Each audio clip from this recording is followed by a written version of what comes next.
Lições da Bíblia, e nesse ano de 2024 estamos estudando, rezando, meditando o livro de Ezequiel. No vídeo de hoje, vamos estudar as nações estrangeiras, mas antes vamos a um breve momento de oração. Em nome do Pai, do Filho e do Espírito Santo. Amém. Glória ao Pai, ao Filho e ao Espírito Santo, como era no princípio, agora e sempre. Amém. Quando falamos em nação estrangeira, eu sei que, por exemplo, no mundo inteiro existe católico. Existe no mundo inteiro budista e não necessariamente só na Ásia, né? Nós temos na África gente que é budista, nós temos pessoas, né, no continente americano que é budista, nós temos católico no mundo inteiro, ora. Nós conseguimos entender que as pessoas, independente das nações, do país que ela esteja, ela pode se converter a uma determinada religião, não é mesmo? Mas o povo daquela época não conseguia pensar dessa maneira. Eles pensavam assim, bem, nós, né, as pessoas que nasceram ali na nação deles, a gente está vendo que Ezequiel, né, está ali sem uma nação, foi expulso da nação pelos babilônios, mas a gente está vendo que eles tinham um país, né? Antes de tudo, tinha um país. E quando a gente fala de país, tem uma cultura, tem uma tradição muito forte. Né? A gente vê muito isso nos dias de hoje. Por exemplo, você fala Japão, Coreia, você pensa logo numa roupa tradicional, você pensa numa forma diferente de se vestir, de falar, né? Óbvio que no dia a dia eles usam calça jeans e blusa, mas assim, culturalmente a gente consegue enxergar isso. Só que naquela época, além da roupa e tudo mais, o jeito de vestir, tinha a questão da religião. Nós temos um povo que ficou no cativeiro no Egito, e no Egito eles viam as pessoas cultivando vários deuses. Nós temos, né,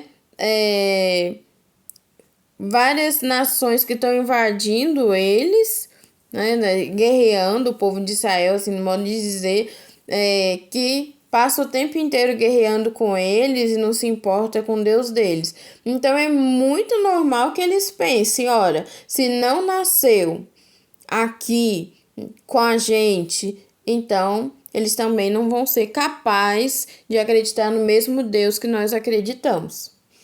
Então, eles não conseguiam imaginar a conversão, como a gente sabe que no mundo inteiro tem pessoas convertidas ao catolicismo, convertidas a outras religiões. Mas é possível você ser de uma cultura diferente e se converter a uma religião. Esse é o primeiro ponto que a gente viu. Agora, o segundo ponto, né, a gente tem como o povo de Deus pensava naquela época, que era essa questão de eles não acreditarem na conversão. Na verdade, não é que eles não acreditavam, eles nem pensavam que isso podia acontecer. Mas tem o segundo ponto, a gente vai ver, né, que do capítulo 25 ao 32 de Ezequiel, Deus fala que vai aniquilar as nações, né? Tanto que o nome é Oráculos contra as Nações. Então, a gente vê um monte de coisa que irá acontecer contra essas nações. Mas precisamos entender que estamos falando do julgamento das atitudes dele e essas eliminações são de ameaças bélicas.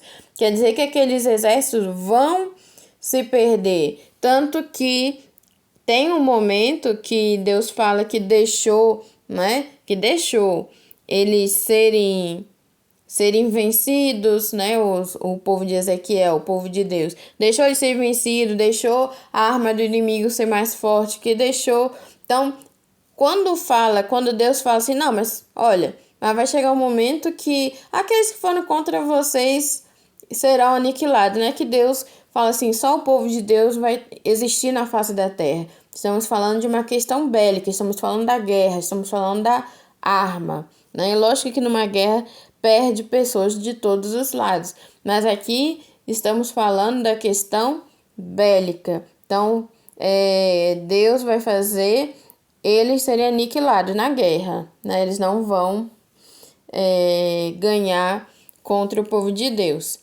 Mas esse pensamento não vai ser em todo o Antigo Testamento. Por exemplo, na metade do livro de Isaías, no capítulo 40, versículo 5, nós vamos ter assim: Então a glória do Senhor se manifestará, todas as criaturas juntas apreciarão o esplendor, porque a boca do Senhor o prometeu. Então, nós vimos aí Isaías dizendo que todas as criaturas juntas. Então, agora já não se trata mais de uma mensagem fechada somente ao povo de Deus. Está falando para todo mundo que existe, né? Toda criatura. E quando a gente fala do Novo Testamento, onde Jesus pregou para todos, não só para o povo de Deus, ele falou com todos, né?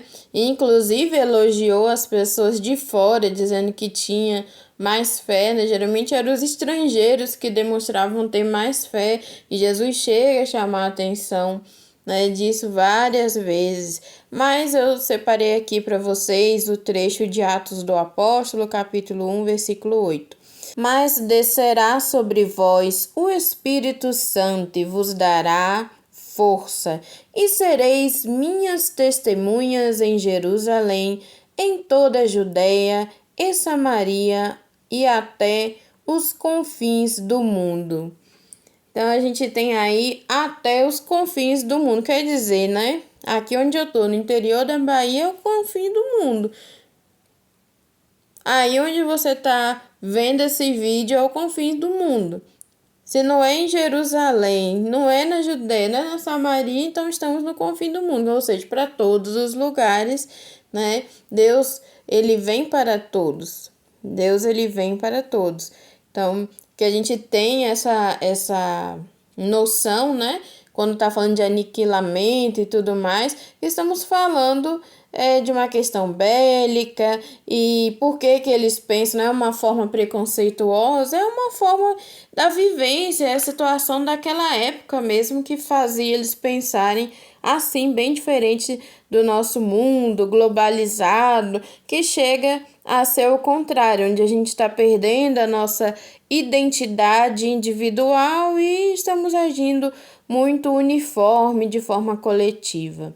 Louvado seja nosso Senhor Jesus Cristo, para sempre seja louvado. Amém.